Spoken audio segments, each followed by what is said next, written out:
derechos de las personas the rights of persons with disabilities, derechos a la alimentación, the rights to food, a la vivienda, housing, countries' rights to use and commercialize their natural resources to meet their people's needs. Against this backdrop, we also need to consider humanitarian rights. We are seeing these rights being violated systematically in the ongoing conflicts. People in the conflict zones are being deprived of the humanitarian aid that they so sorely need, both in terms of food and healthcare. Equatorial Guinea wishes to make clear its major concern about the crisis that Haiti is experiencing. We think there needs to be an in-depth analysis about the chronic situation that this brother country is in, so that a sustainable solution can be found for it. That is why we will continue to propose holding a United Nations International Conference for Haiti. I conclude my statement by reiterating our congratulations to our brother, His Excellency Philemon Yang, and we would like to wish him the best of success during his presidency at this session of the General Assembly. Again, we assure him of the full support of the Republic of Equatorial Guinea. Thank you. On behalf of the Assembly, I wish to thank the Vice President in charge of National Defense and State Security of the Republic of Equatorial Guinea.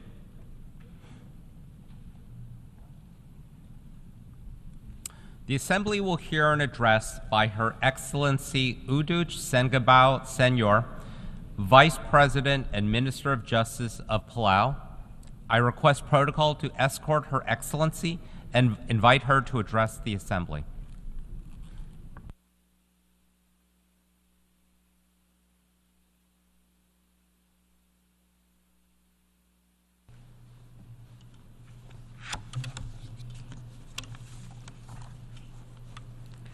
Secretary General Antonio Guterres, President Philemon Yang, Excellencies, ladies and gentlemen, Ali, and warm greetings from Palau. Mr. President, allow me to begin by congratulating you on your election as President of the 79th General Assembly session. We also extend our deep gratitude to former President Dennis Francis for his leadership over the past year. And to Secretary General Guterres, we commend you for your tireless efforts in advocating for a more secure, prosperous, and sustainable world. It is this shared vision that unites us today. This year, Palau proudly celebrates 30 years of independence. On October 1, 1994, Palau became a sovereign nation, and shortly thereafter, the 185th member of the United Nations. To honor the journey that has brought us here, we have chosen the theme, Ar'ad A'otil Agaramalel Belau. The people are the anchor of Palau's conservation and identity.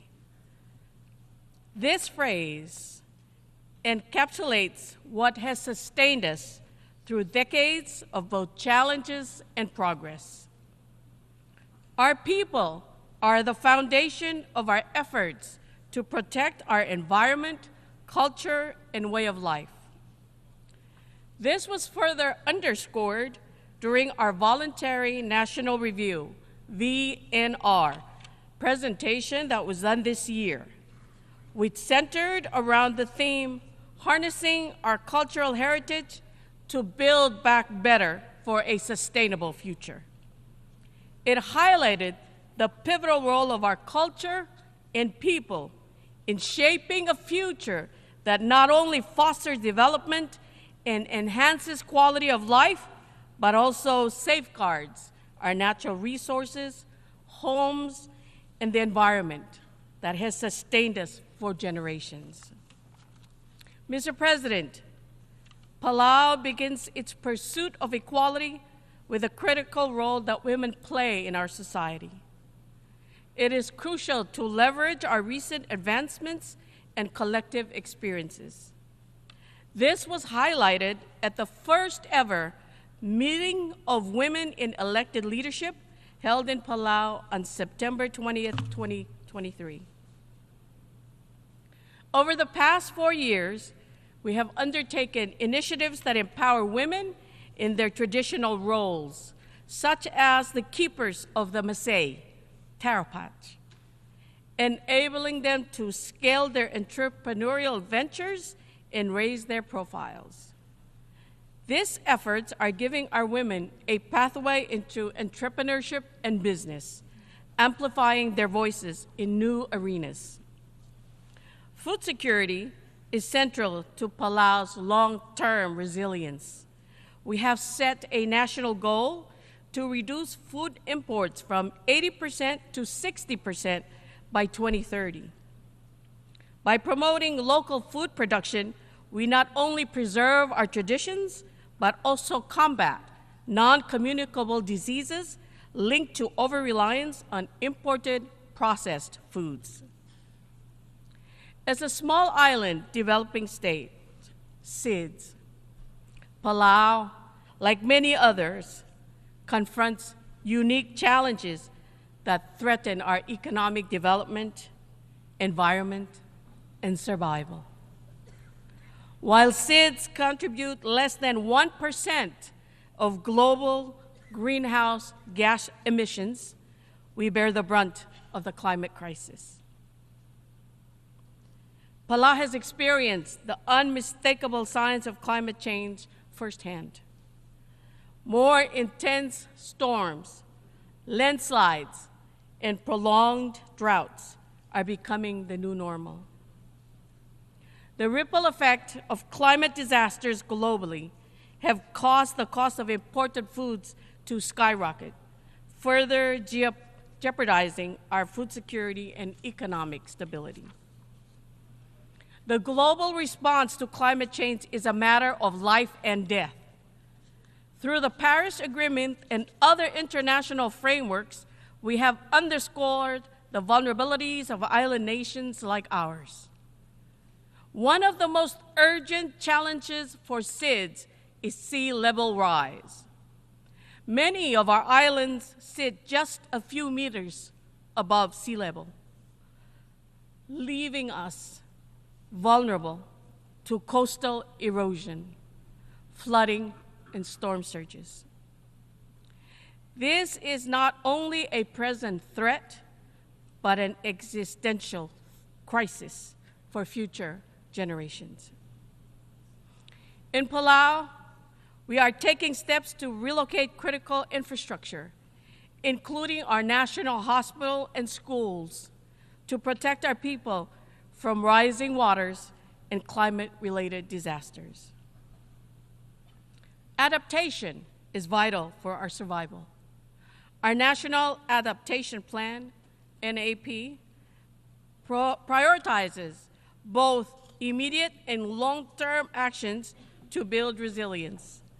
We focus on protecting our Masai, vital ecosystems, and sustainable development, guided by our traditional conservation practice, Bul, which has sustained us for generations.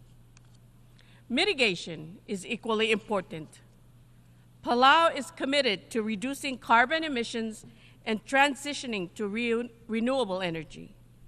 Solar, wind, and ocean energy provide opportunities to reduce reliance on imported fossil fuels and secure a cleaner, more sustainable future.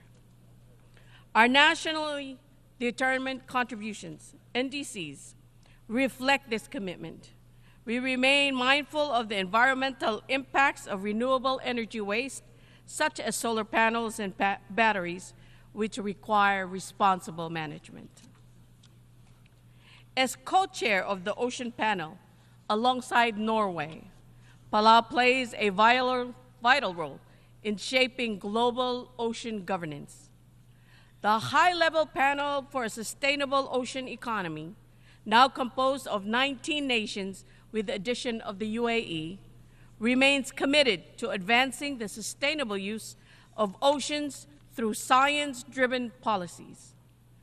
We expect the 2025 UN Ocean Conference in Nice, France, to be a pivotal moment for accelerating ocean action, and we encourage more nations to join us in this mission. As the first to ratify the Biodiversity Beyond National Jurisdiction BBNJ agreement, Palau remains steadfast in conserving and sustainably using marine biodiversity in areas beyond the national jurisdiction. This treaty symbolizes unity in safeguarding our oceans, and we urge international solidarity to ratify the BBNJ treaty swiftly so it can enter into force. Palau has also declared a national moratorium on deep-sea mining, reaffirming our unwavering commitment to preserving marine ecosystems. We call on the global community to exercise vigilance in protecting marine resources until we have a thorough understanding of the impacts of deep-sea mining. Our commitment to a sustainable blue economy is reflected in the Unlocking Blue Pacific Prosperity, UBPP initiative, launched at COP28. The UBPP unites Pacific Island nations in addressing the dual challenges of climate change and ocean health. Supported by the Bezos Earth Fund and other partners, we aim to achieve 100% effective ocean management and protect 30% of the Blue Pacific continent, covering over 1 billion hectares. Mr. President, Palau is set to assume the chair of the Alliance of Small Islands Developing States, AOSIS, from 2025 to 2026. We are committed to leading the group of 39 member states in advancing the Antigua and Barbuda Agenda for SIDS, ABAS, ensuring that our voices remain central in global discussions. Our priorities will include expanding access to climate finance, strengthening resilience, and promoting a sustainable future for all island nations. Mr. President, Palau highlights the importance of the Multidimensional Vulnerability Index, MVI, in assessing the challenges faced by SIDS. Traditional metrics like GDP do not capture the economic and environmental shocks that disproportionately affect our nations. The MVI offers a comprehensive assessment to help us advocate for the support we need from financial institutions and global partners. Mr. President, we must address the urgent need for Security Council reform. The world has changed dramatically since the United Nations was founded, and the Security Council must evolve to meet today's realities. Equitable representation, including permanent and non-permanent members, is essential. We support Japan's bid for a permanent seat and believe that SIDS should also be represented on the Council to provide a voice for those on the front lines of global challenges. Finally, we continue to strengthen our national security through partnerships with allies, including the United States, Australia, Japan, and Taiwan. As Vice President and Minister of Justice, I emphasize the need for robust law enforcement and maritime cooperation frameworks. With Interpol membership and enhanced cyber defense capabilities, we are better equipped to protect our borders and our people. Palau reaffirms its strong and enduring relationship with Taiwan and calls for its meaningful participation in international organizations. Taiwan's exclusion undermines the principles of inclusivity and cooperation that the United Nations represents.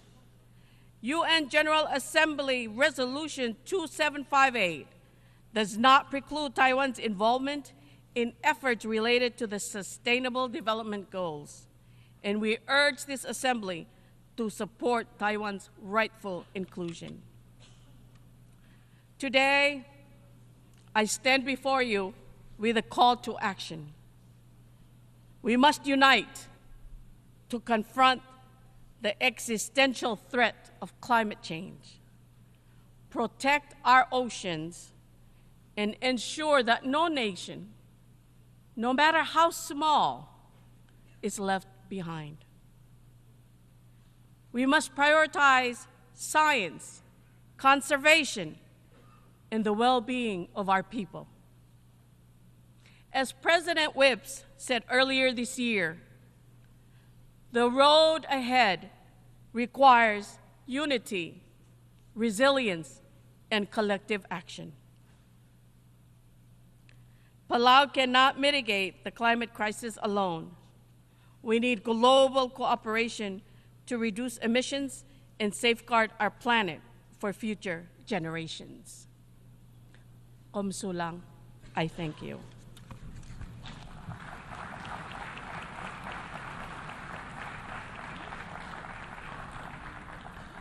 On behalf of the Assembly, I wish to thank the Vice President and Minister of Justice of Palau.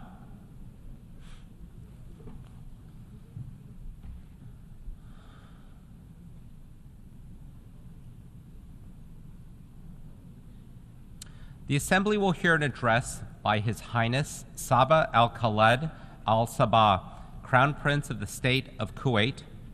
I request protocol to escort His Highness and invite him to address the Assembly.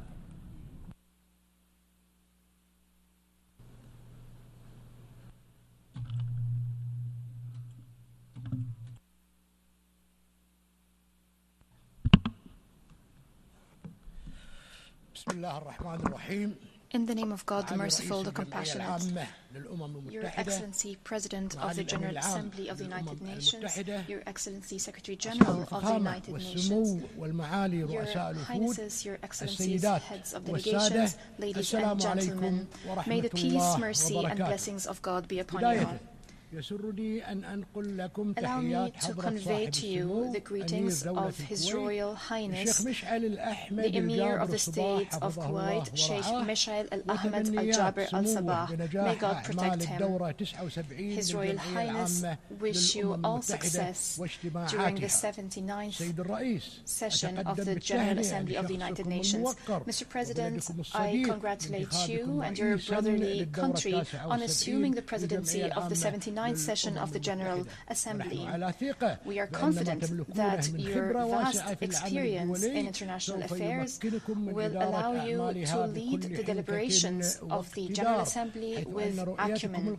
Your vision, unity in diversity, for the advancement of peace, sustainable development, and human dignity for everyone, everywhere, is of paramount importance. It's an urgent need in today's world. I would also like to commend the efforts by your predecessor, Mr. Dennis Francis, during his presidency of the past session. I highly value the wise leadership and constructive efforts by the Secretary General of this august organization, especially in light of accelerating global challenges. His efforts have been guided by fulfilling the noble mission of the United Nations. He has fully upheld the Charter, has always sought to maintain international peace and security by increasing the level of preparedness for all emergencies. Through setting up innovative mechanisms whose pillars are human rights, dignity, strengthening justice and international law. Mr. President, the effectiveness of this organization, the productivity of this organization, is a responsibility to be borne by all member states and international community to address challenges. Over the past few days, the Summit of the Future was convened, notably the Security Council and international financial institutions. History is full of different milestones. We would not want the Summit of the Future to be a global milestone that is not invested in optimally. The Secretary General has worked tenaciously, which is highly commendable, for us to stop and reflect together on the path of our joint multilateral action. He has been committed to bring together the leaders of the member states to stress that the threats are confronting all of us. No country is immune to the repercussions of these threats. There is no way forward other than cooperation towards our joint objectives. Mr. President, we cannot be speaking about renewing international solidarity unless there is a genuine international political will for reform, especially reforming the Security Council and improving the mechanisms of international action so that we are able to keep abreast of global developments and repel any threats to the security and stability of our world.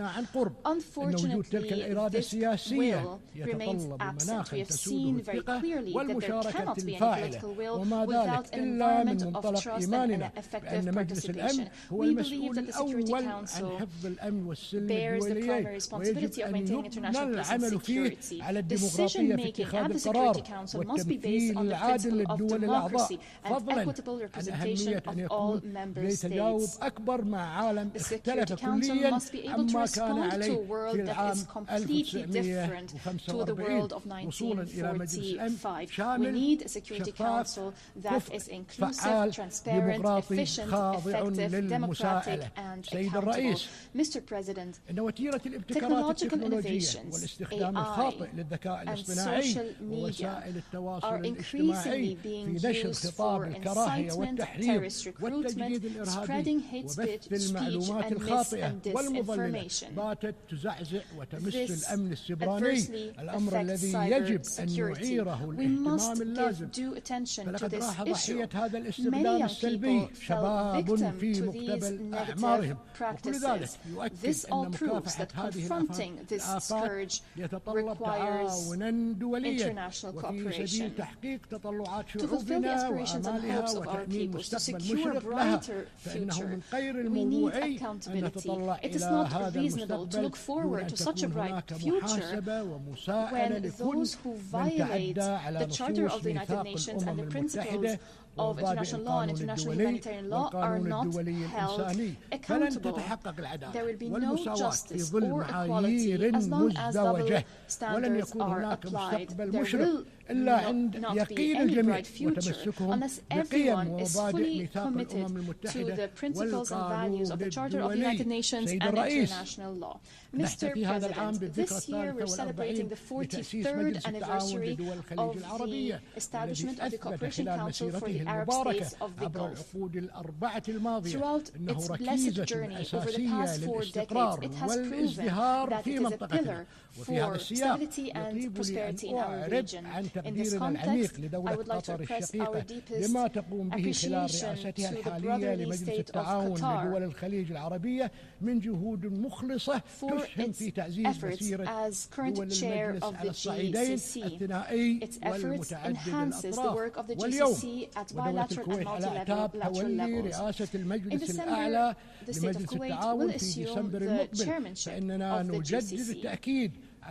We reiterate our firm commitment to continue this blessed journey and to enhance strategic partnerships with regional and international organizations. We're committed to achieving the noble goals that we all aspire to. The GCC has always been and will remain, God willing, a voice of wisdom, moderation, and a beacon for constructive dialogue in a region fraught with challenges. changes in a region where change is fast. The state of Kuwait looks forward to the regional and international events that the GCC is going to host. In this context, we congratulate once again our brethren in the Kingdom of Saudi Arabia on being selected to host Expo 2034, rather Expo 2030, and the FIFA World Cup 2034. The state of Kuwait will spare no effort to contribute to the success of these events in the Kingdom of Saudi Arabia. Mr. President, the state of Kuwait believes in the principle of good neighborliness. For around 2 decades, we have been committed to helping the brotherly Republic of Iraq through continuous target-oriented measures to help Iraq return to its rightful place regionally and internationally, and to help it fulfill the hopes and aspirations of its people. We call upon the brotherly Republic of Iraq to take tangible, resolute and urgent action to settle all outstanding files between the two countries, most notably the demarcation of the maritime border beyond marker 162. We also call for settling the file of Kuwaiti prisoners, missing persons and Kuwaiti property, including the National Archives, with the UN and specifically the Security Council following the progress in this file. We call upon our brethren in Iraq to respect bilateral security and technical agreements on the maritime corridor in Khor Abdullah. These agreements ensure environmental preservation, regulate navigation, and contribute to combating terrorism and the illicit trafficking in arms, drugs, and persons. Continuous dialogue is important to lay the foundation for promising relations and a bright future based on understanding and mutual respect between the two brotherly nations. Mr. President, the whole world is witnessing practices that are not acceptable to any religion, law, or human nature. The whole world has been witnessing a dangerous escalation of military operations by the Israeli occupation forces against our Palestinian brethren in the Gaza Strip and the rest of the occupied Palestinian territories, including Jerusalem and the West Bank. Our Palestinian brethren are subjected to collective punishment. Continuous airstrikes are targeting defenseless civilians. They claim the lives of tens of thousands of innocent children, men and women, more than 41,000 martyrs. The occupying forces persist in targeting the facilities of international organizations and critical infrastructure. They are persisting in forcibly displacing the residents of Gaza. Peace in our region will not be achieved unless an independent state of Palestine is established with East Jerusalem as its capital along the lines of the 4th of June 1967, according to international resolutions and the Arab Peace Initiative. The state of Kuwait welcomes the recognition of the State of Israel by a number of countries over the past few months. We call upon other countries to follow suit and take similar steps. The state of Kuwait will remain supportive of Palestinians' rights and the Palestinian people. We were proud to have provided oral and written submissions to the ICJ on the legal consequences arising from violations by the occupying power in the occupied Palestinian territories. With the Hashemite Kingdom of Jordan and the Republic of Slovenia and 120 other UN member states, we were proud to sign the shared commitments document to support UNRWA. What has befallen UNRWA is only proof that the other side does not have any serious desire to achieve genuine peace. The brotherly Sudan is witnessing unfortunate events as a result of armed clashes. This is cause for concern.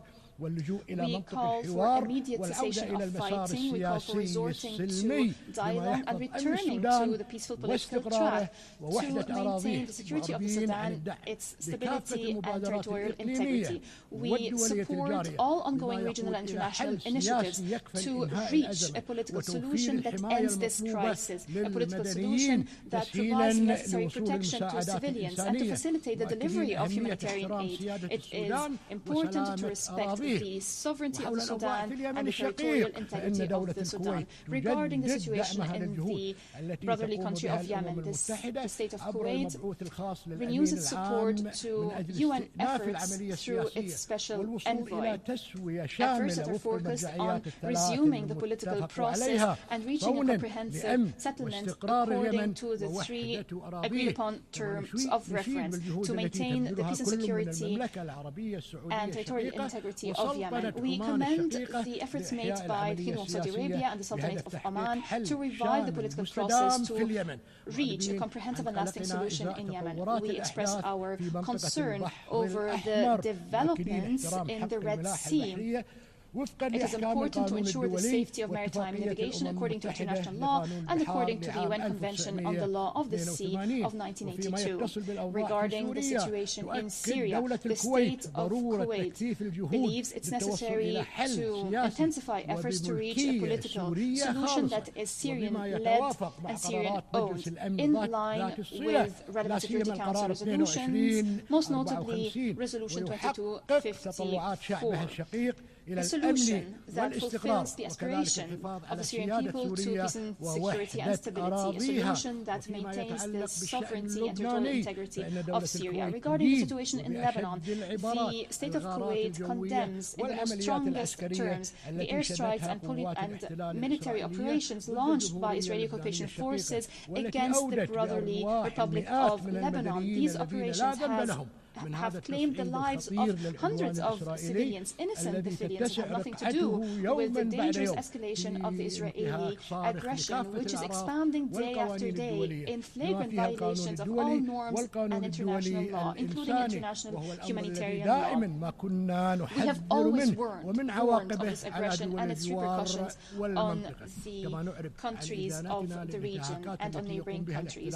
We also condemn violations by the occupation forces of Lebanese sovereignty and any attempts to drag Lebanon into the ongoing conflict in the region. Israeli occupation forces is disregarding international calls and Security Council resolution. We call for full implementation of Security Council resolution 1701. We're following with great concern the latest developments in the brotherly country of Libya. We call for giving precedence to reason and wisdom. We call for resorting to a political dialogue to settle disputes according to relevant Security Council resolutions. To maintain the stability, sovereignty, and security of Libya, and to fulfill the aspirations of the Libyan people to development and prosperity.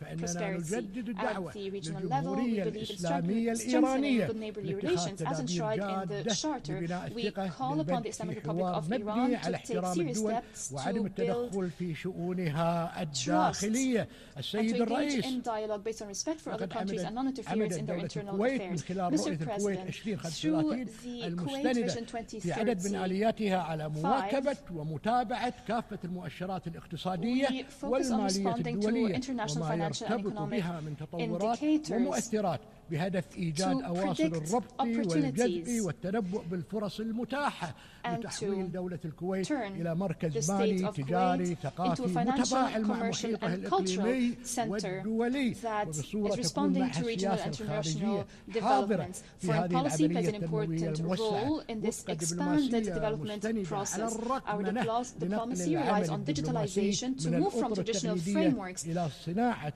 تتفاعل على نحو متواصل مع continuously to evolving developments on the global landscape. Or rather, our actions are based on a proactive approach, the result of an enduring legacy of providing relief and humanitarian assistance bequeathed on us by our forefathers. In conclusion, the State of Kuwait is committed to multilateral actions and the Charter of the United Nations to ensure a global governance that is strong to fulfill the noble mission of the United Nations in maintaining international peace and security and in serving humanity as a whole. The State of Kuwait looks forward to cooperating with brotherly and friendly countries to fulfill the aspirations of all peoples so that they live in a prosperous world where peace and security prevail. May the peace, mercy, and blessings of God be upon you.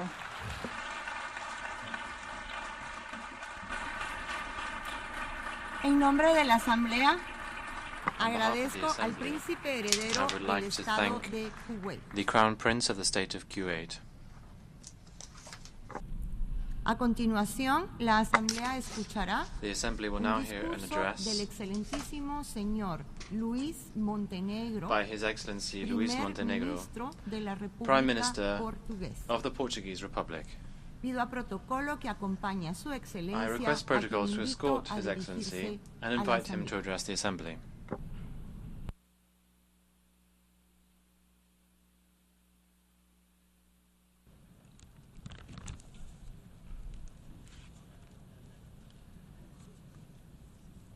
Senhora Presidente, Madam President, Senhor Mr. Secretary-General, Senhores chefes de Heads Estado of e de State and Governo, Government, Excelências, Senhoras e Senhores. Ladies and gentlemen. Começo por saudar o I Presidente start by da congratulating the 79ª President of the Assembleia 79th Geral, session of the Filimon General Yang, Assembly, pela Philemon sua Yang, eleição, on his expressando-lhe election os and votos wish de him maior every sucesso. success.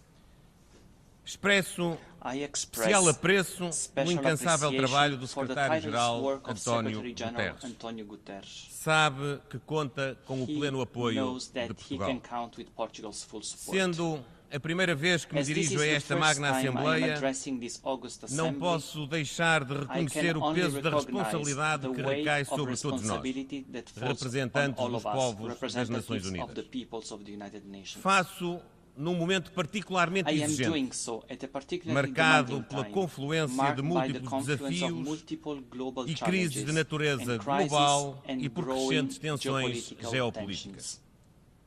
Mas faço também com But I also esperança do it e confiança. with hope and confidence. Esperança porque este é o Hope ano em because que this se is the comemoram year when we 50 anos celebrate 50 da liberdade years of no freedom meu in país. my country.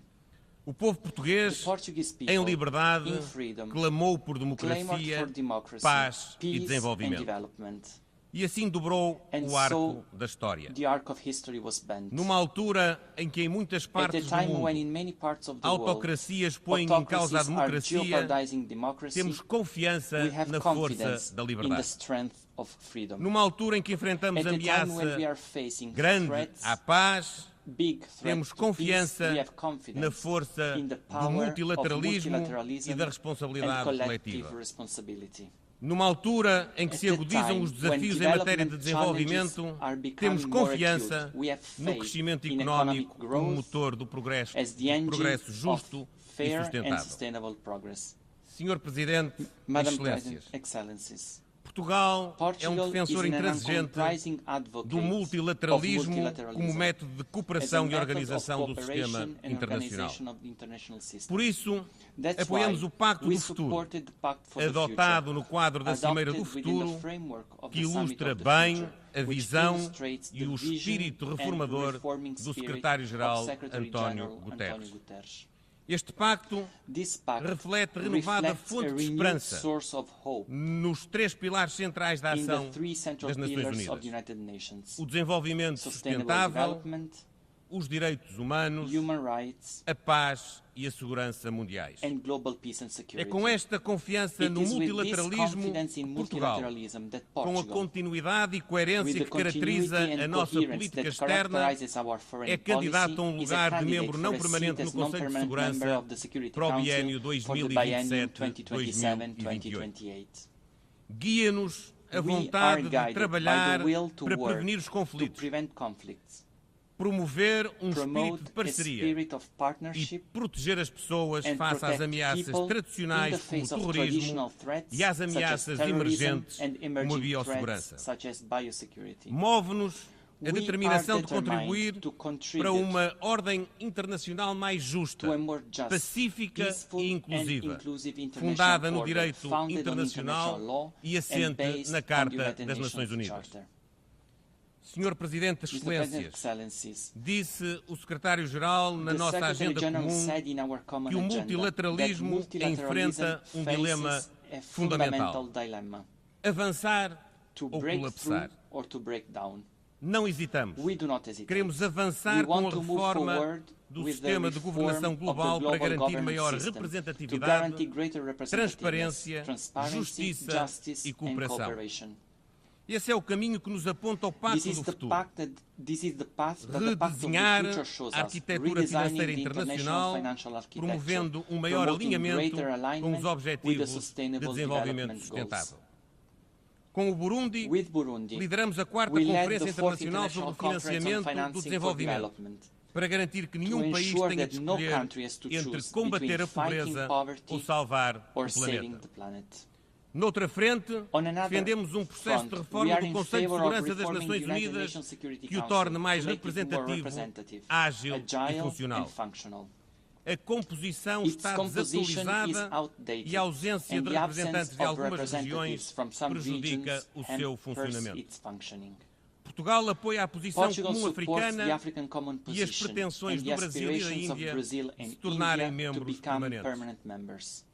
Os pequenos e médios países, incluindo os pequenos estados insulares, deverão ver também crescer a sua representatividade. No que respeita aos métodos de trabalho, sustentamos a limitação e um maior escrutínio do direito de veto. O direito de veto, antes de constituir um poder, representa uma responsabilidade. E é assim que deve ser exercido, evitando que uma parte num conflito se constitua simultaneamente como julgador e julgado. Enquanto a guerra prossegue, com consequências terríveis dentro e fora da Ucrânia, o Conselho de Segurança tem estado muitas vezes em silêncio. Esperamos que agora, no Líbano, o Conselho de Segurança possa ser eficaz para evitar o aumento da escalada de violência. Mesmo quando resoluções são aprovadas, frequentemente ficam por cumprir. É imprescindível que em Gaza e no Sudão, todas as partes façam o que estiver ao seu alcance para assegurar a plena implementação das resoluções adotadas por este Conselho. Excelências, o mundo está globalmente mais próspero, mas clivagens socioeconómicas acentuam. Erradicar a pobreza e a fome são os 2 primeiros objetivos do desenvolvimento sustentável. Mas a fome crónica aumenta, afetando 1 em cada 10 pessoas a nível global. A insegurança alimentar aguda quase triplicou desde 2016. Neste quadro, saudamos a Aliança Global contra a Fome e a Pobreza, proposta pela presidência brasileira do G20. A esperança de que falamos só pode afirmar-se se formos capazes de responder às necessidades de milhões de pessoas afetadas por conflito. Ucrânia, Gaza, Sudão, Myanmar, o Sahel e agora o Líbano são exemplos de graves violações de direitos humanos e sofrimento de milhões de pessoas forçadas a abandonar as suas casas e as suas famílias. Também me refiro aos refugiados climáticos, a subida das temperaturas, os incêndios florestais que ainda recentemente fustigaram de forma trágica o meu país, secas e outros eventos climáticos extremos têm obrigado milhares de pessoas a deslocar-se. Ao mesmo tempo, o respeito pelos direitos das mulheres e raparigas ou as perseguições por motivos religiosos ou sexuais têm vindo a acentuar-se em vários pontos do planeta. O contexto de proteção dos direitos humanos está fortemente fragilizado e ameaçado. É a nossa responsabilidade. É a nossa responsabilidade coletiva garantir esse respeito, essa proteção e a realização dos direitos humanos. As novas tecnologias, como a inteligência artificial, constituem, é verdade, uma oportunidade, mas também criam riscos. O Pacto do Futuro aponta ao caminho para o equilíbrio virtuoso nesta matéria. Temos de agir no combate sem tréguas a todas as formas de discriminação e de ódio que minam a coesão das nossas sociedades. Continuaremos, neste contexto, a defender também os direitos da juventude. A reunião de alto nível da Assembleia Geral sobre Juventude, que a pedido de Portugal aqui se vai realizar dentro de um ano para assinalar o 30º aniversário do Programa Mundial de Ação para a Juventude, será uma grande oportunidade para avançarmos nesta frente. Esta é uma prioridade de Portugal, seja no plano interno, seja no plano externo. Excelências, a paz é um objetivo primordial das Nações Unidas. E também aqui temos de dar um sinal de esperança. A guerra de agressão da Federação Russa contra a Ucrânia constitui uma violação flagrante do direito internacional que condenamos de forma veemente. Os efeitos negativos desta guerra, a crise alimentar, energética e inflacionista, ecoam no mundo inteiro com maior impacto nas regiões mais frágeis. Estamos também profundamente preocupados com a situação humanitária e a perigosa escalada na região do Médio Oriente. Face aos acontecimentos no Líbano, apelamos à máxima contenção das partes para evitar o aumento da escalada. Condenamos firmemente os horríveis ataques terroristas executados pelo Hamas a 7 de outubro de 2023 e exigimos a libertação de todos os reféns. Não nos conformamos igualmente com o desastre humanitário the humanitarian disaster and the growing number of civilian victims in Gaza. É imperativo cessar incondicionalmente as hostilidades, garantir a entrada da ajuda humanitária e o respeito pelo direito internacional. É igualmente imperativo retomar negociações com vista à implementação da solução dos dois Estados, a única que poderá trazer estabilidade à região. Portugal é contra a expansão de colonatos, o confisco de terras nos territórios palestinianos ocupados e as ações de colonos que constituam violações do direito internacional e obstáculos à paz. É nosso interesse comum, de todos, e responsabilidade partilhada, zelar pelo respeito do direito internacional e do direito humanitário. Temos igualmente de reforçar a aposta na prevenção e na mediação de conflitos, nomeadamente em África. Saliento a consistente presença portuguesa nas operações de paz das Nações Unidas e nas missões da União Europeia, com forças nacionais destacadas em Moçambique, na Somália, no Sudão do Sul, na República Centro-Africana e no Golfo da Guiné. Destaco igualmente o contributo da CEDEAO e da União Africana para os esforços de promoção da estabilidade na região. Portugal apoiou a resolução que permitiu o estabelecimento de contribuições regulares das Nações Unidas para o financiamento das operações de paz da União Africana mandatadas pelo Conselho de Segurança. Secundamos igualmente as propostas do Secretário-Geral que visam o estabelecimento de contribuições regulares para o Fundo de Consolidação da Paz. Excelências, Portugal é um país marítimo. 97% do nosso território é oceano. Compreendemos o papel vital do oceano na economia global e também no combate às alterações climáticas. Apoiamos com determinação a gestão e governação sustentável dos oceanos e o desenvolvimento de uma nova economia azul sustentável alinhada com a Agenda 2030.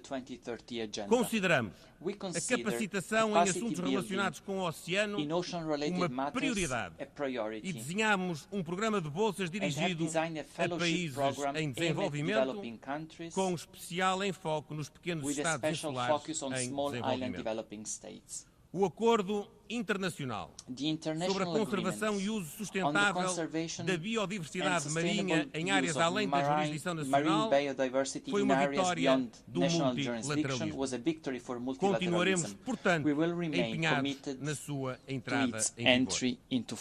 Portugal apela também ao esforço conjunto para a conclusão de um tratado ambicioso para eliminar a poluição por plásticos até ao final do ano. As alterações climáticas são a ameaça existencial do nosso tempo.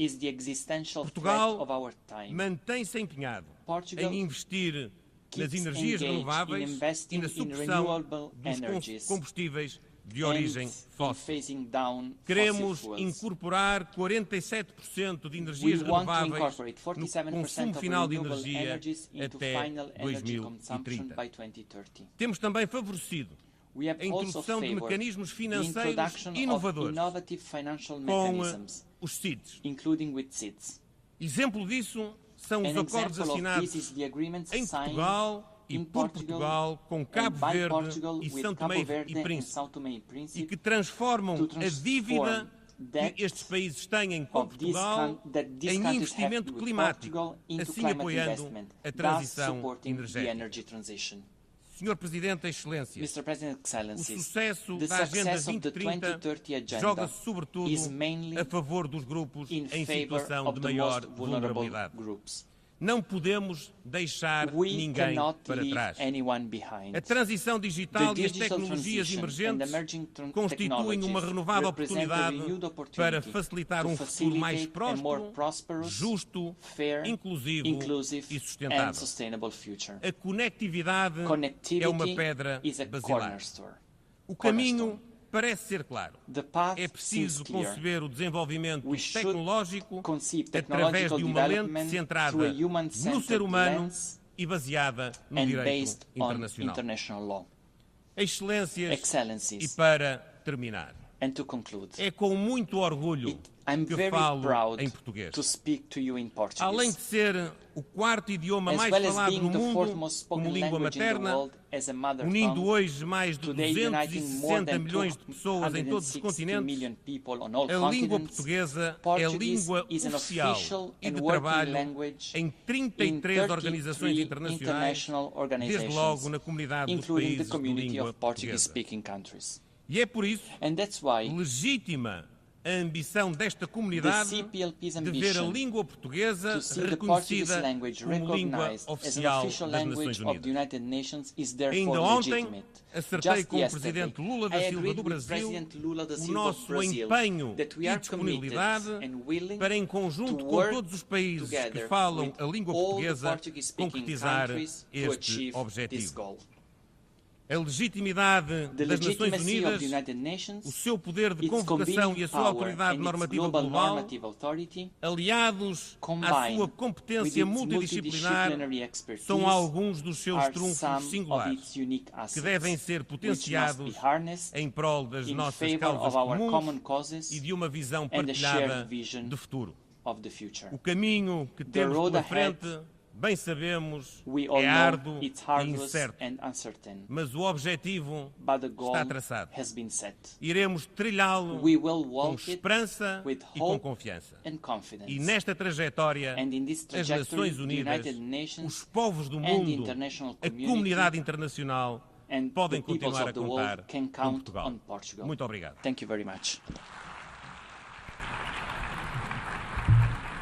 Muito obrigada. On behalf of the General Assembly, I would like to thank His Excellency, the Prime Minister of the Portuguese Republic. Ladies and gentlemen, we have heard the last speaker in the general debate for this meeting. The 12th plenary meeting to continue with the general debate will be held at 3 p.m. The meeting is adjourned.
The 12th plenary meeting of the General Assembly is called to order.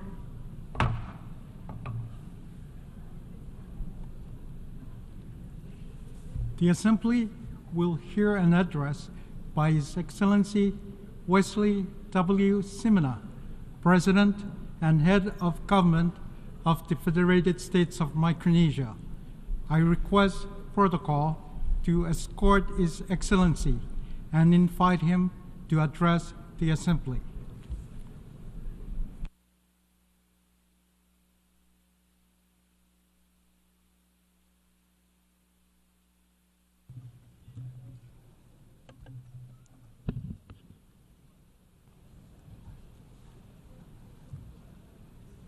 Mr. President,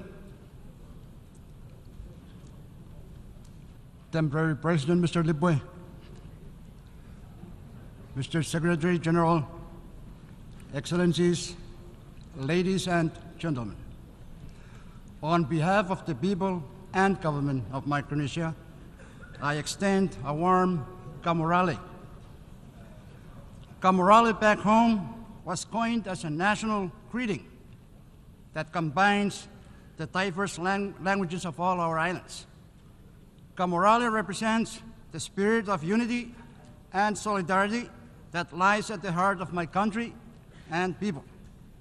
And that same spirit is equally important in the context of multilateralism here at the United Nations.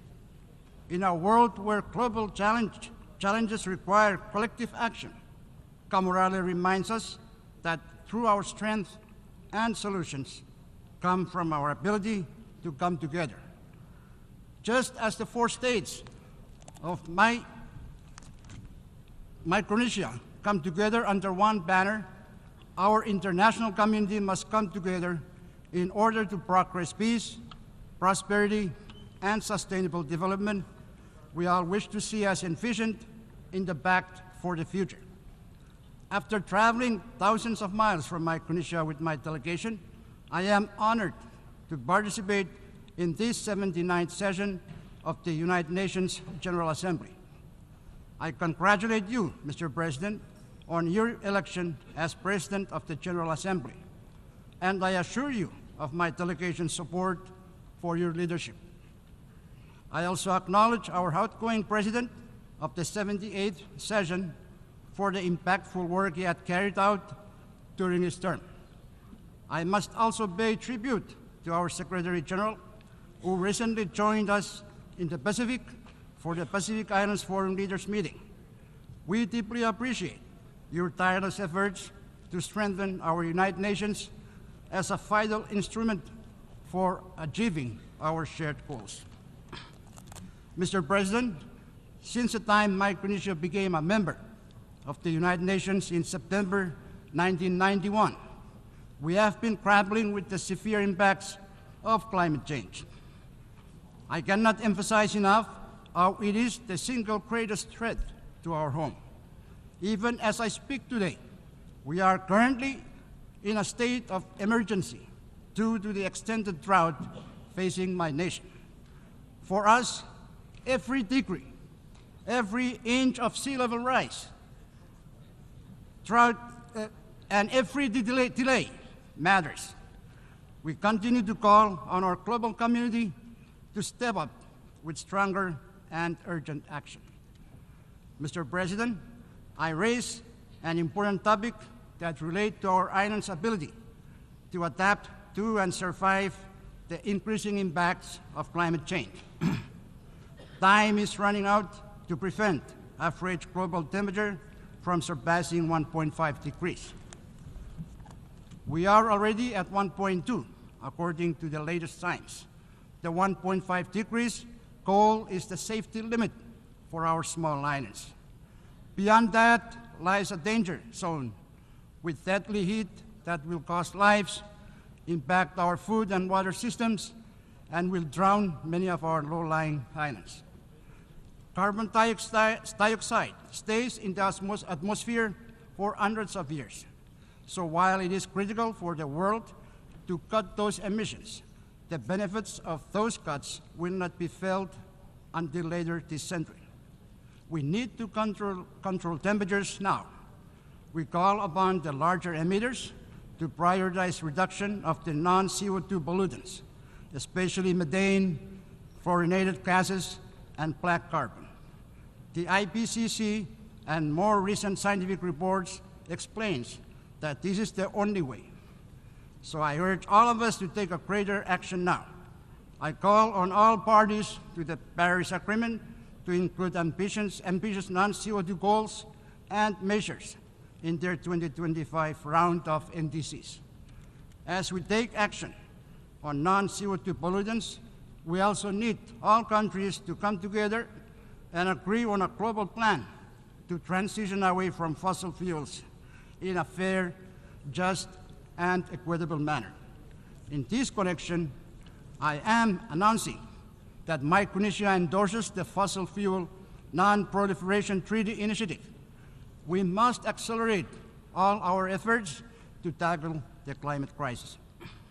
Mr. President, the health of our ocean is deteriorating due to the effects of climate change and greenhouse gas emissions. One of the most hard-hitting issues we are confronted with is sea level rise. I am very pleased that the General Assembly is hosting for the first time a high-level meeting on sea level rise this week. Sea level rise poses a significant threat to the livelihoods, well-being, and security of our small island nations, communities, and ecosystems. However, this climate crisis does not jeopardize our statehood or sovereignty, nor does it diminish our rights under international law. Leaders from the Pacific Islands Forums, or PIF, and the Alliance of Small Island States, AOSIS, have affirmed that our maritime zones, as recognized by the UN Convention of the Law of the Sea, will remain valid despite physical changes due to climate change. We emphasize that the statehood and sovereignty of PIF and AOSIS members will endure, along with the associated rights and responsibilities, including the protection of our citizens, regardless of the impacts of sea level rise. Mr. President, the International Seabed Authority is currently negotiating its draft exploitation regulations, and Micronesia is adopting a careful approach on seabed mining. We will consider all relevant factors regarding this matter and will join the Talanoa here being organized this year by the Pacific Islands Forum. Micronesia joins other nations in emphasizing the necessity of comprehensive knowledge, data, and scientific understanding of the marine environment and the impacts of deep-sea mining before any exploitation takes place. We urge the ISA to finalize all relevant regulations, standards, and guidelines for its mining code prior to exploitation. Additionally, it is crucial that all stakeholders, including adjacent coastal states, indigenous peoples, and local communities in the Pacific, are consulted and their perspectives considered before any exploitation occurs. Mr. President, Micronesia is pleased with the adoption of the United Nations PB&J agreement. I was the first leader to sign the PB&J agreement here in New York a year ago, and among the first to deposit our instrument of ratification. Currently, over 90 countries have signed, and we wish that all will sign. I urge others to sign, ratify, so that we can operationalize the PB&J agreement. We look forward to the Preparatory Commission to begin its important work soon. Mr. President, the international community is set to adopt a legally binding treaty to end plastic pollution, including in the marine environment in Busan, Republic of Korea, later this year. This treaty must address plastic pollution at its source, plastic production, particularly primary plastic polymers derived from fossil fuels. Micronesia's Bridge to Busan Declaration, launched earlier this year, calls for international support to regulate plastics production in the treaty. As negotiations near completion, We urge global backing for the declaration to ensure the treaty includes strong measures to curb plastic production and tackle both pollution and climate change.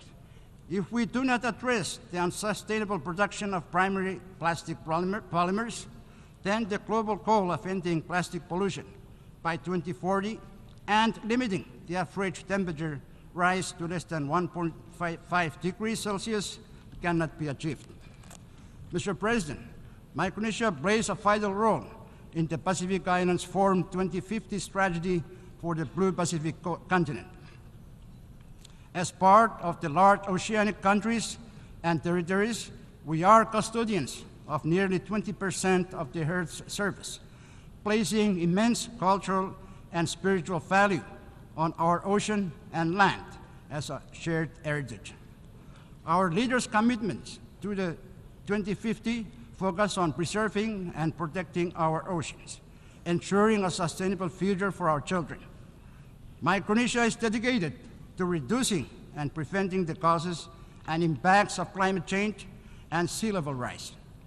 With the support of our partners, we are committed to achieving net zero carbon emissions by 2050. We pledge to safeguard the future of our people by protecting our sovereignty, maritime zones, and resources, especially in the face of climate-induced sea level rise. Mr. President, the health of our people is crucial to Micronesia's nation's building. Non-communicable diseases, NCDs, significantly undermine our nation's well-being. NCDs hinder workforce productivity and contribute to poverty. Unfortunately, the Pacific has some of the highest rates of these diseases, with Micronesia ranking among the top countries. In 2016, NCDs accounted for 75% of all deaths in Micronesia. Recognizing this national health emergency, Micronesia has taken decisive action.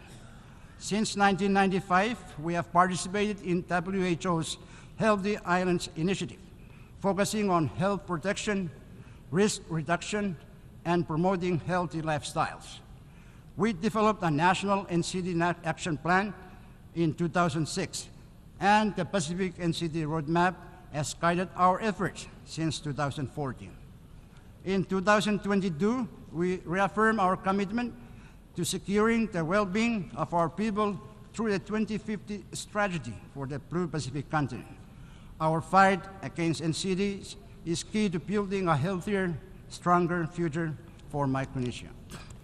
However, despite decades of effort under the Healthy Islands Initiative, NCDs continue to pose a serious challenge in Micronesia.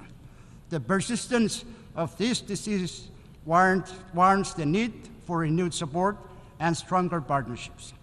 There is an opportunity here to reevaluate both the Healthy Islands Initiative and the Pacific NCD roadmap, exploring ways to enhance their effectiveness. By working together, we can confront this crisis more robustly and ensure that we move forward towards a healthier and more resilient future. Mr. President, as we gather today, we are reminded of the importance of global peace and security, particularly in light of the ongoing conflicts in Ukraine between Israel and Palestine. Micronesia reaffirms its unwavering commitment to peace and dialogue. We condemn the invasions of Ukraine and the killing of innocent civilians. We also condemn the attack by Hamas on Israeli citizens on October 7th, and we believe that every nation has the right to defend its people and territory. We urge for the immediate and safe release of hostages and cessation of hostilities. And I urge all parties to work towards a peaceful resolution. It is our profound hope that both Israel and Palestine can resume meaningful negotiations with the goal of establishing two states living side by side in peace and security with clear and recognized borders.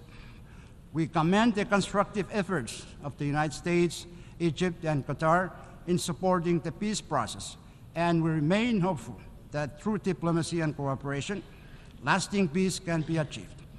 Micronesia remains committed that the protection of innocent civilians everywhere is of paramount importance, as peace can only be sustained when the lives and dignity of all people are protected. Mr. President, Micronesia joins Pacific Island nations in advocating for the establishment of a special representative for climate, peace, and security, emphasizing that climate change is a significant global security threat. The UN system, particularly the Security Council, must adapt to address the challenges posed by the climate crisis in a comprehensive and coordinated manner. Currently, the Council struggles to effectively tackle major peace and security issues, highlighting the need for comprehensive reform. This reform should make the Council more effective, inclusive, transparent, and accountable. It must reflect the realities of today rather than those of 1945.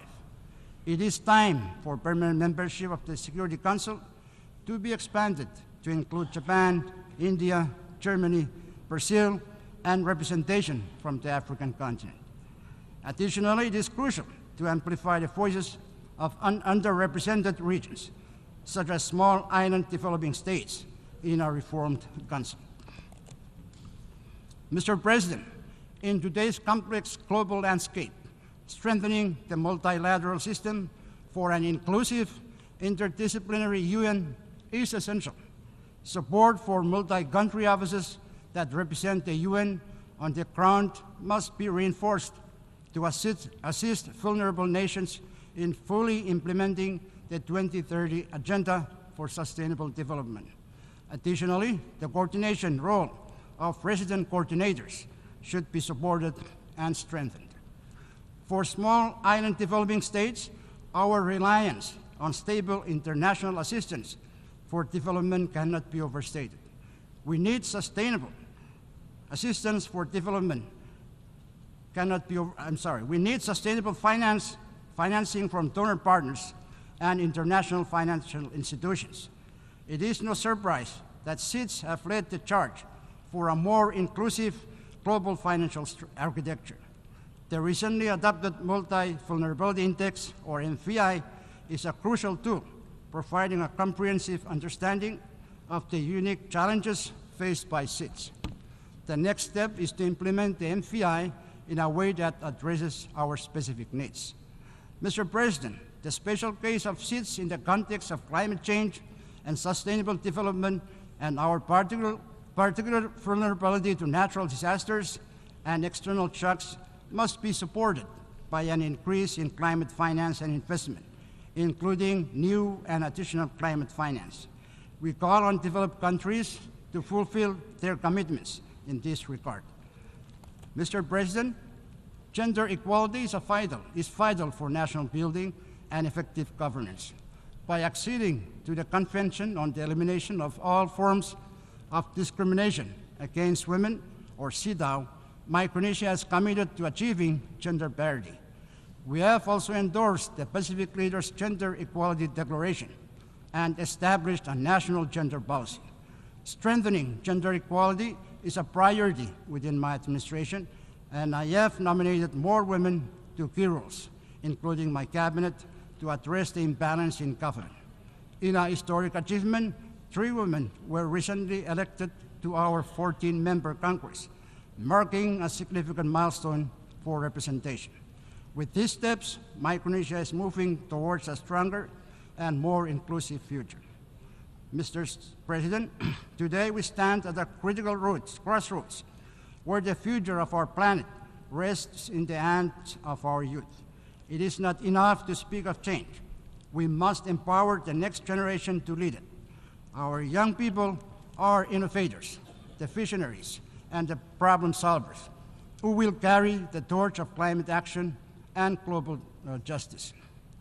But they cannot do it alone. We must invest in their education and well-being, nurture their leadership and character. We must give them the tools to build a resilient, sustainable world. As leaders, we must ensure that our youth are not the inheritors of a dying planet, but are the co-architects of its transformation. In closing, Mr. President, The challenges we face, from climate change to conflict, from the health of our oceans to the well-being of our people, demand urgent and unified action. Let us not be discouraged by the magnitude of the tasks before us, but instead be inspired by the opportunity we have to reshape our world for the better. The spirit of camaraderie teaches us that strength lies in unity, and in that spirit, I call on every nation represented here to act decisively with courage and compassion.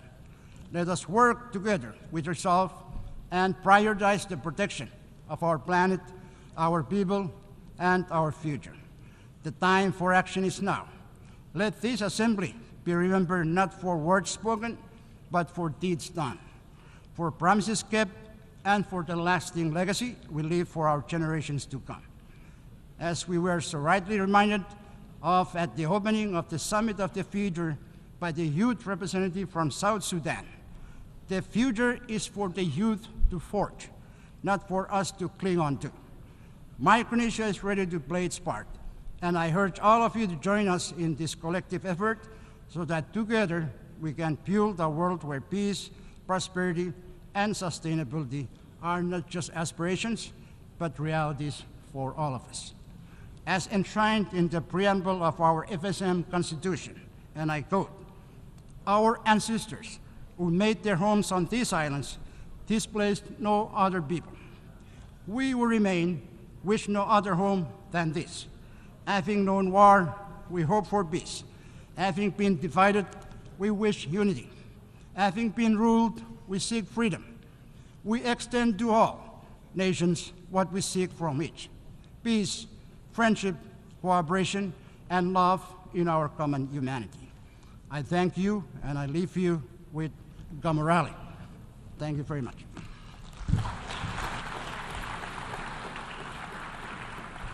On behalf of the Assembly, I wish to thank the President and Head of Government of the Federated States of Micronesia.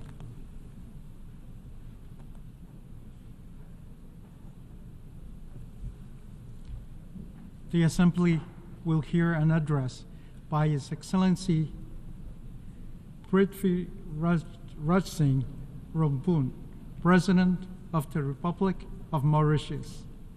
I request protocol to escort His Excellency and invite him to address the Assembly.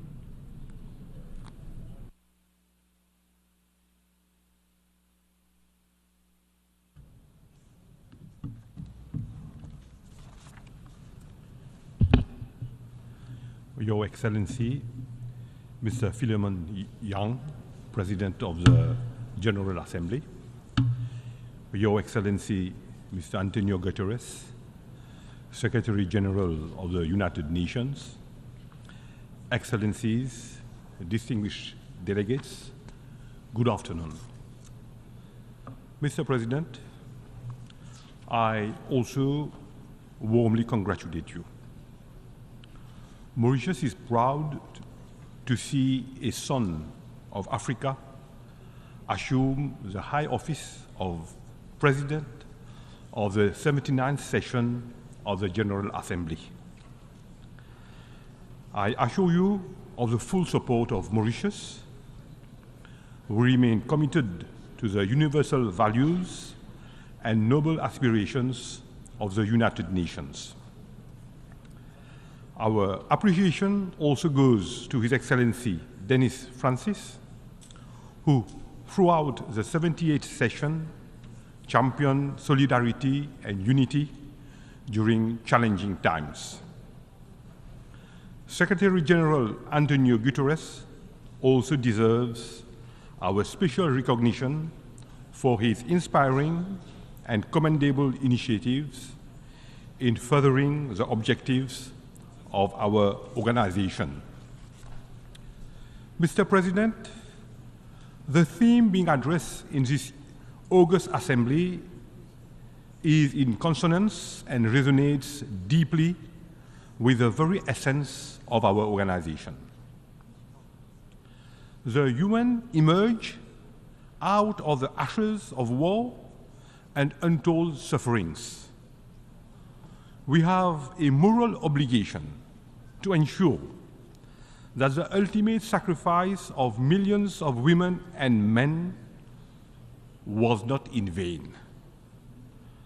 Our organization has since embodied the universal values of peace, justice, equity, respect for the rule of law, and human dignity. It is appalling that we are lately witnessing an erosion of these same values. Unfortunately, might is taking over and impunity still prevails.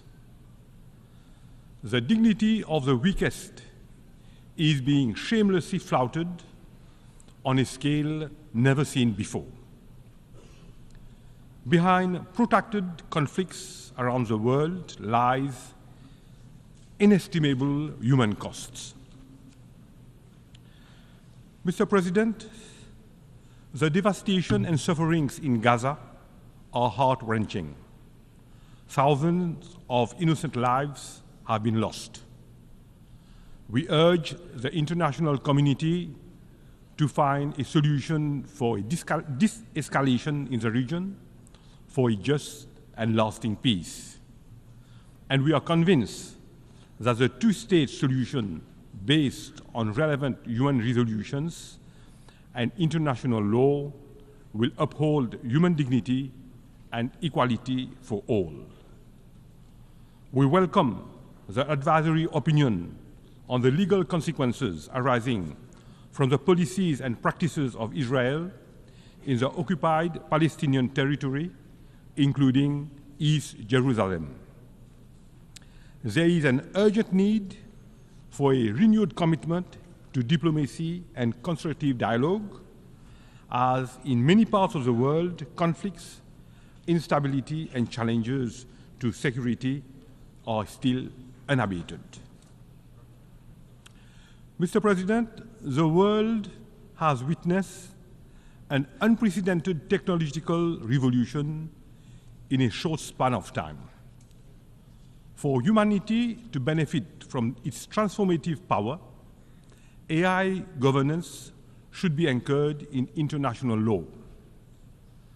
Current unsustainable consumption and production trends are exacerbating injustices and inequalities. We are at a watershed moment. Mauritius welcomes the adoption of the Pact for the Future, which is a renewed testimony to our collective resolve for the betterment of our world. We also need to ensure that the overall architecture of our global institutions reflects today's realities. Mauritius believes that inclusivity is a necessity and not a choice. Small states and large alike deserve a voice. Africa and SIDS have their rightful place in a reformed Security Council. Multilateral and international financial institutions should be more representative and also responsive to the needs of all countries. This is the only way to pave for a more equitable and resilient world where human dignity is upheld.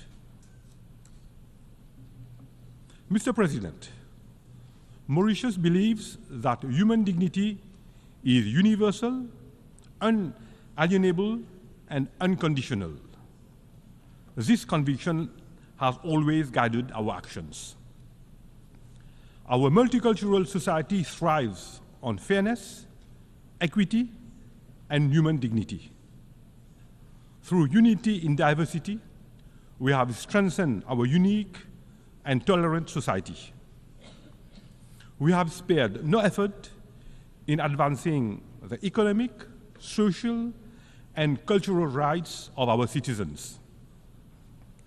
Our commitment to free and fair elections, good governance, and putting people at the center of development remains resolute.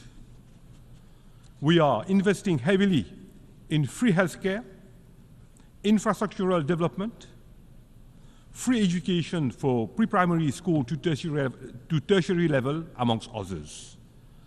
We are promoting decent work for all. The empowerment of women and youth remains at the heart of the government actions. These inclusive approaches and supportive policies have contributed to the strengthening of our social fabric. Mr. President, the climate emergency is one of the most pressing global threats of our time. Greenhouse emissions from human activities have irrefutably contributed to global warming, sea level rise, and coastal erosion. It is most unfortunate that SIDS, like Mauritius, which have contributed to the least in global emission, are being the most affected. A multilateral approach to confront these threats is an absolute necessity. We must achieve the highest possible ambition while ensuring equity, common and differentiated responsibilities. Our actions need to be guided by the latest scientific insights and informed by the outcomes of the global stocktake agreed upon at COP28, including its roadmap for keeping 1.5 degree centigrade within reach. This target is a lifeline for all of us, especially SIDS. Therefore, an agreement on a fair and ambitious new collective quantified goal on climate is imperative. As temperatures rise, the very foundation of life for oceanic states are endangered. We welcome the recent advisory opinion of the International Tribunal for the Law of the Sea on climate change. It stands as a juridical lighthouse compelling all states to chart a new course guided by science and the moral imperative of intergenerational equity. In the fight against climate change, our resolve should be translated into concrete and time-bound actions. One which is commensurate with the urgency and scale of the climate crisis. Mr. President, Mauritius has ratified the BBNG treaty, underscoring our commitment to protecting our ocean resources and ensuring sustainable marine governance. We are fully committed to the implementation of the Antigua and Barbuda Agenda for SIDS, adopted earlier this year. The openness of SIDS economies makes us more vulnerable to external shocks. SIDS should be able to access global value chains for green jobs. We welcome innovative approaches and the use of the MVI for enhancing the effectiveness of access to constitutional finance. Mr. President, Mauritius has been and remains fully committed to the advancement of our African continent. Africa is a land of untapped opportunities. However, our continent is faced with several challenges, preventing it from realizing its full potential. Our Agenda 2063, including the African Continental Free Trade Area, has the ability to propel Africa. Our continent also resonates with cultural richnesses and stands united in purpose. Africa, with its youth dividend, stands ready to contribute to global solutions in shaping a more equitable and sustainable world for a better tomorrow. We call upon the international community to join in Africa's transformative journey. Mr. President, Mauritius and the United Kingdom are still pursuing negotiations on the exercise of sovereignty over the Chagos Archipelago, following the advisory opinion of the International Court of Justice of 25th February 2019. Several rounds of talks have taken place so far, and Mauritius continues to be engaged in these talks in good faith. We urge the United Kingdom to conclude expeditiously an agreement that would allow for the completion of the decolonization of Mauritius and the implementation of a resettlement program for the former inhabitants of the Chagos Archipelago in accordance with Mauritian laws. Such an agreement would also protect and preserve vital security interests on Diego Garcia. We also appeal to France to resolve the dispute over Tomé, which forms an integral part of the territory of Mauritius in the spirit of friendship that remains the ideal platform in bringing us together to address global challenges for a peaceful and more equitable world. We need also to recognize the contribution of the UN, its agencies, and dedicated personnel. Mr. President, we are convinced that the Pact for the Future will serve as the guiding star, leading us to an improved world for tomorrow's generations. I am confident that, together, we can forge a better, brighter, and more equitable world. One where no one is left behind, where human dignity and human rights prevail, where collective good for mankind remains at the core for lasting peace and prosperity. I thank you.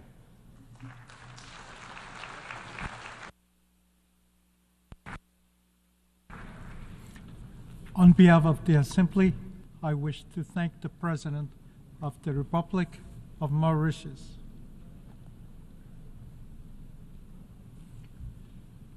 The Assembly will continue the consideration of Agenda Item 8, entitled General Debate. The Assembly will hear an address by His Excellency Charles Michel, President of the European Council of the European Union. I request protocol to escort His Excellency and invite him to address the Assembly.